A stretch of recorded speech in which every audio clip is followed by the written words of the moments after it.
আমার নাম জুয়েল রানা। আমি সাবেক যুগ্ম আহ্বায়ক বিএনপি এনায়তনগর ইউনিয়ন। অনেক বছর ধরে আমি বিএনপি করি। আমার একটা ভিডিও ভাইরাল হয়েছে, আপনারা সেটা দেখছেন।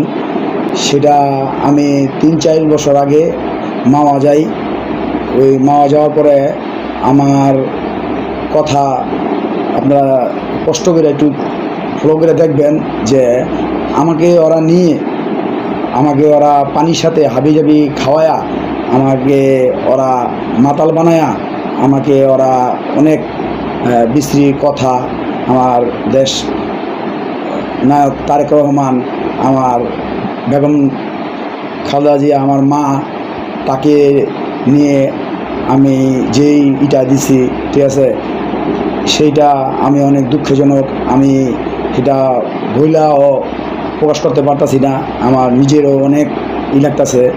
কিন্তু ওরা আমার সাথে যেটা করছে, আপনারা আমার ভিডিওটা ফলো করে দেখবেন যে ওরা পিছন থেকে হাইসা আমাকে এটা করছে। কিন্তু আমি ওই শেষ ছিলাম না, আমার মাথায় শেষ ছিল না, তখন আমি এই জিনিসটা আমি বুঝতে পারি নাই। তারপর ওরা এই ভিডিওটা রাইখা দেওয়ার পরে আমি যেই কথাগুলা বলি, ঠিক আছে, এই কথাগুলা আমার বলা উচিত হয় নাই, ঠিক আছে। তার জন্য আমি সকল বিএনপি নেতাকর্মীদের, সকল ভাইদের কাছে আমি ক্ষমা প্রার্থী। আমাকে আপনারা ক্ষমা করে দিবেন, কারণ আমি এই জিনিসটা আমার নিজের থেকে আমি করি নাই।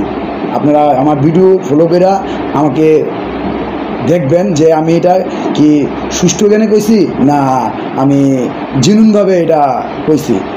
আমাকে তারা জোর করে শিখাই দিছে, আমি ওর থেকে বলছি, ঠিক আছে। আমাকে ওরা খাওয়াইছে, আমি কোনো কথাই বলতে পারি না।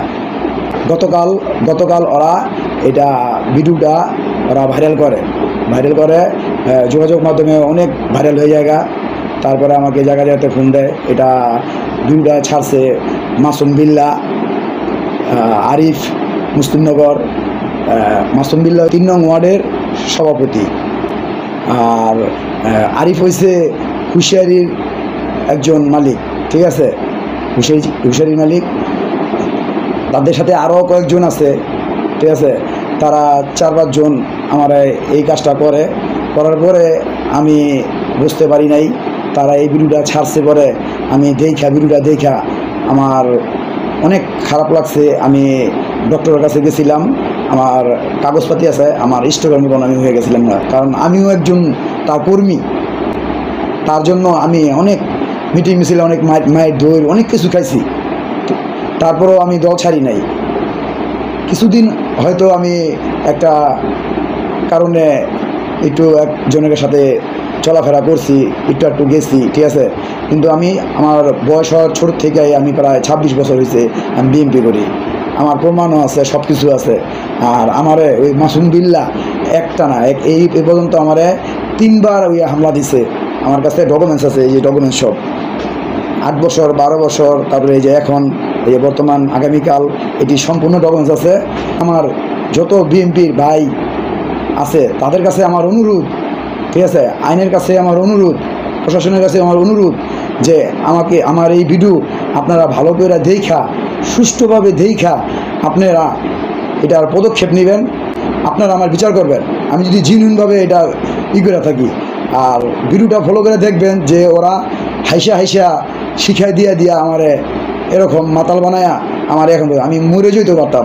দেশ মাতা খালেদা জিয়া, আমার মারে গালি দিছি, আমার বুকটা ফাইটে যেতেছে। আমি এটা বলার কোনো কিছুই ভাষা খুঁজে পাই না। আমি তাই আমার দেশনায়ক তারেক রহমান, যত নেতাকর্মী, বড় কর্মকর্তা আছে, তাদের কাছে আমি ক্ষমা প্রার্থী চাইতেছি যে আমাকে আপনারা ক্ষমা করে দিবেন। আর যারা আমার এই কাজটা ভাইরাল করছে, যারা এই কাজটা করছে, তাদেরকে আপনারা সবাই আইনের আওতায় আইনা এটা আপনারা বিচার করবেন। এই ভিডিওটা তো 3 বছর আগের, আপনার কথা অনুযায়ী 3 বছর আগের হয়, আপনার সাথে যারা ছিল, আপনার কথা অনুযায়ী বোঝা যাচ্ছে তারাই এই 3 বছর পরে এই ভিডিওটা বাইরে ছাড়ছে। আপনি ভিডিওটা ছাড়ার পরে তাদের সাথে যোগাযোগ করছিলেন কিনা, কি আলাপ? আমি তাদের সাথে যোগাযোগ যে তোমরা এটা কি করছো, এইটা যে ভিডিও ছাড়ছো, এটা তো আমার দেশের তারেক রহমান এলো দেশের একজন গণ্যমান্য লোক, সে দেশ নায়ক, ঠিক আছে। তার মা হয়েছে আমাদের মায়ের তুল্য, আর তার আমি কর্মী, কিন্তু তোমরা এটা ছাইরা আমার জীবনের লাইফটা আমার নষ্ট করে দিছো। তখন ওরা বলে যে যদি বাঁচতে চাস এটাতে কেটে দিমু, আমাকে যদি 3 লাখ টাকা দেস। মাসুম আর আরিফ আমার বলে যে 3 লাখ টাকা দিলে আমি কেটে দিমু, আমি হলে কাটবো না।